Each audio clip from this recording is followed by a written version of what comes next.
मुंबईत भाजप कार्यकर्त्यांनी काँग्रेसचं कार्यालय फोडलं। कार्यालयाबाहेर राडा, पोलिसांचा कार्यकर्त्यांवर लाठीचार्ज।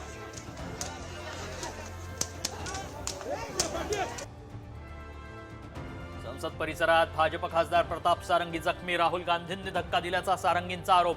तर मला संसदेत जाण्यापासून रोखत होते, राहुल गांधींचं स्पष्टीकरण।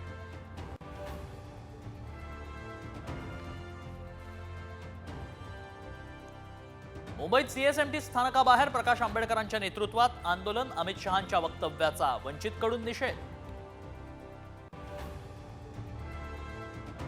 अधिवेशन संपल्यानंतर लाडक्या बहिणींना डिसेंबरचा हप्ता मिळणार। विधानसभेत मुख्यमंत्री फडणवीसांची मोठी घोषणा। आठवडाभरात भुजबळांच्या नाराजी नाट्यावर पडदा। साम टीव्हीच्या ब्लॅक अँड व्हाईट मुलाखतीत सुनील तटकरेंचं वक्तव्य।